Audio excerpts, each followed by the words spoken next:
Game, Her Excellency First Lady of Mali, Mrs. Aminata Keita, Her Excellency First Lady of Sao Tome, Mrs. Nana Trovowada, and the Vice President of the Republic of Zambia, Mrs. Inonge. Welcome, Karen Bartleson, President, Institute of Electrical and Electronics Engineers, to please come and give her remarks. Thank you. Lady of the Republic of Rwanda, Mrs. Jeanette Kagame, Your Excellencies, First Ladies here present, Honorable Ministers, Your Worships, Mayors of various cities, Your Excellencies, Ambassadors and High Commissioners, CEOs and heads of institutions, members of the Diplomatic Corps, distinguished guests, ladies and gentlemen, all protocol observed. Good morning, everyone. It is truly my honor to be here at the Smart Africa Women's Summit in Rwanda as part of the Transform Africa Summit. This is my first visit to Rwanda and my first visit to Africa. I can say that the experiences I have had so far have transformed me. I am here representing IEEE, the world's largest technical professional organization, with more than 420,000 members in 190 countries. In Africa, we have about 6,000 members across the continent. Our members are leading technologists dedicated to advancing technology for the benefit of humanity.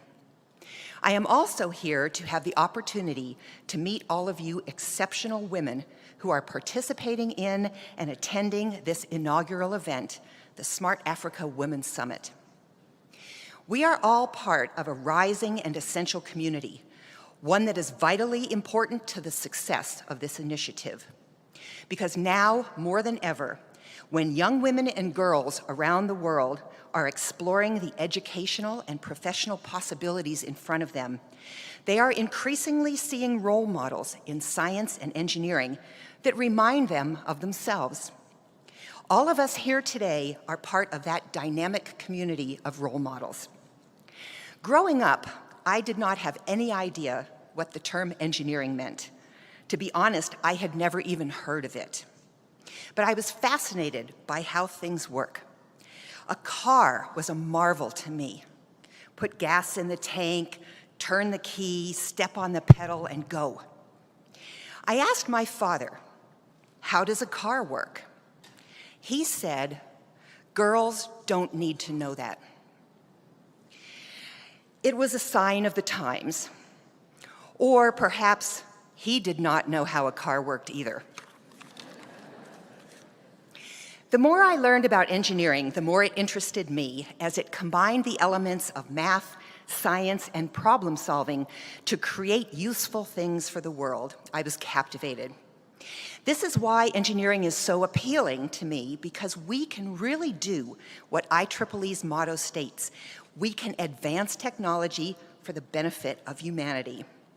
Every day, we as engineers and scientists improve the way that people communicate, work, travel, stay healthy, and entertain themselves. We build buildings and bridges. We develop new products. We solve climate change and bioengineering problems. If you love math and science, you can do amazing things for the world, and that is appealing to both women and men.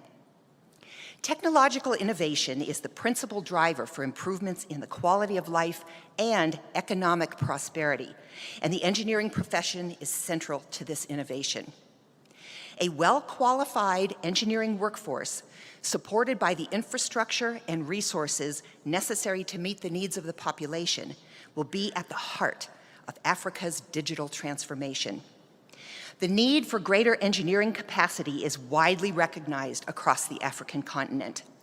Yet, can we really afford to squander the talents and abilities of half the population simply because they are female?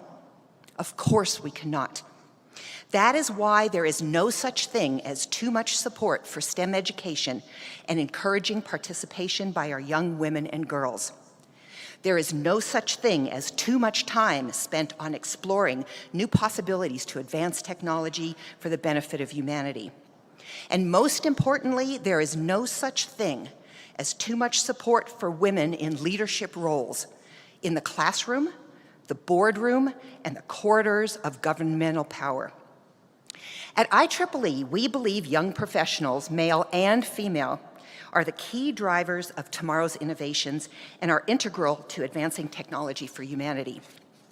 IEEE strives to bring together at a local level those technological innovators who have a desire to learn, collaborate, and give back to their community.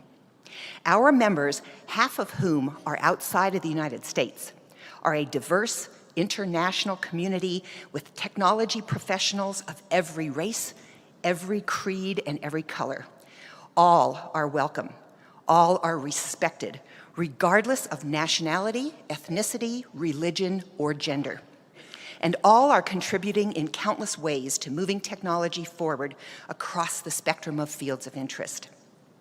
IEEE recognizes the opportunity to assist in cultivating greater engineering capacity in Africa to advance technology and innovation.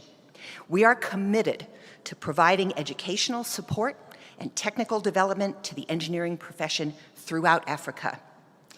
Our world, despite myriad advances in technology that the last century has brought with it, still needs to be changed for the better.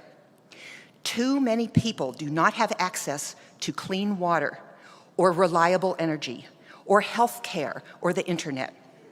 Not everyone has the opportunity to achieve their full potential through access to education. Technology can overcome these challenges. It always has. And at no other point in history have we had more opportunities available to us to improve our world. In fact, I am proud to announce that IEEE has recently signed a Memorandum of Understanding with the new Partnership for Africa's Development, also known as NEPAD. IEEE will be assisting in the delivery of the African Development Agenda of the NEPAD agency for the attainment of the African Union Agenda 2063 and the United Nations Sustainable Development Goals. IEEE will work together with NEPAD agency on initiatives focused on workforce development throughout engineering capacity building and educational activities, technical, scientific, and engineering policy development, and research and development to increase access to technical information. Developing a strong engineering workforce requires a robust educational system that begins with primary school and continues through the transition of recent university graduates into the workforce. We must ensure that the next generation of female scientists and engineers are a priority in that system and have access to the same resources and opportunities as their male counterparts. As engineers and scientists, we have the opportunity every day to engage in efforts to change our world for the better. What truly inspires me is that I believe our best world will be built by our young women and girls, particularly those just discovering their passion for engineering and science at the pre-university level. They are our bridges to tomorrow. And the tomorrow they see is a global one. They do not focus on what divides people, but what unites them. They do not care where you came from. They care about the ideas you are bringing to the collaborative work that you are engaged in. They do not erect borders. They overcome barriers. They do not discriminate. They embrace differences. They care about humanity and how the technology they are working on can benefit our global community. In closing, I wish to inspire all of us to continue to use our abilities to help support one another and strive towards our shared mission by reading one of my favorite quotes from a famous US statesman. Never doubt that you are valuable and powerful and deserving of every chance and opportunity in the world to pursue and achieve your own dreams. Within the global technical community, we are all valuable. Our abilities as individuals, coupled with our strength as collaborators, makes us powerful. Together, we will pursue and achieve the dream of a better tomorrow for Africa and all humanity. Thank you.